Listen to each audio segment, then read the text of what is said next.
In the 12th century BCE, ancient Egypt remained powerful. Pharaohs held power, and the Nile flooded regularly. This civilization had lasted for 2,000 years and had a chance to enter a new golden age. But history chose collapse. Power crumbled, and foreign invaders arrived. The glory of the pyramids was ultimately swallowed by wind and sand.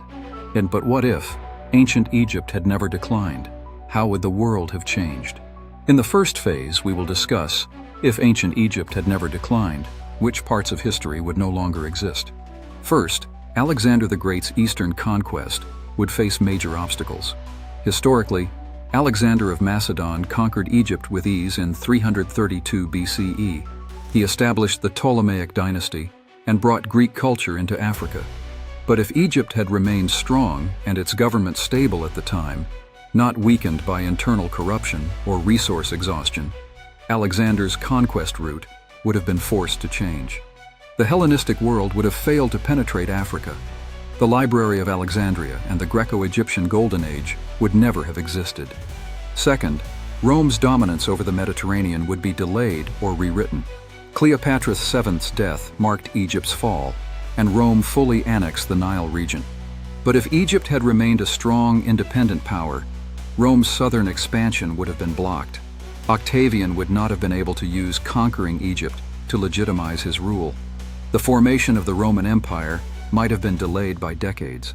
All of Europe's political development would have been affected. Third, Christianity's spread would have been completely altered. Alexandria was once an important center of early Christian thought. Church fathers like Origen and Clement wrote theological classics there. If Egypt still practiced its native polytheism and retained great power, Christianity might not have taken root in North Africa. It might never have spread to East Africa or the Red Sea regions. This would change the Roman Empire's path to adopting Christianity. Fourth, Islamic conquest would meet much longer resistance. Historically, the Arab Empire quickly conquered Egypt and made it a scholarly and religious center of the Islamic world. But if ancient Egyptian civilization had not collapsed and remained strong, the conquest would not have been easy. Cairo might not have become the Arab world's center. The Islamic map of the Middle East and North Africa would be redrawn because of a still surviving pharaonic regime. Fifth, Napoleon's eastern ambitions would have ended much earlier. Historically, Napoleon invaded Egypt in 1798, hoping to establish French influence in the East. He also discovered the Rosetta Stone, sparking renewed academic interest in ancient Egypt. But if Egypt at that time had still been a millennia-strong superpower, Napoleon might never have set foot there. The Rosetta Stone would not have been taken to Europe by France or Britain.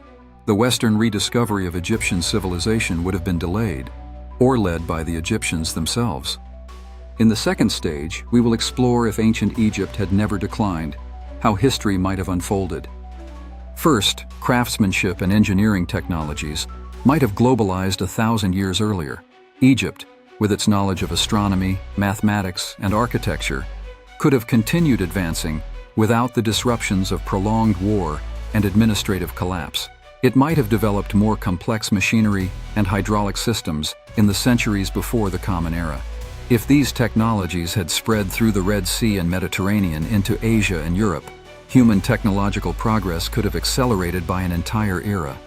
Second, the status of women would have been far ahead among ancient civilizations. Ancient Egypt had long seen female pharaohs and priestesses. If political instability hadn't emerged from religious shifts and noble power struggles in the late period, women might have attained political and religious leadership even earlier. The future world's restrictions on women would have been challenged by the precedent of African civilization. Third, the trajectory of language and writing would have diverged from the Latin system. Hieroglyphs, or their evolved forms, would have continued developing. Future Eurasian languages might have incorporated more pictographic logic.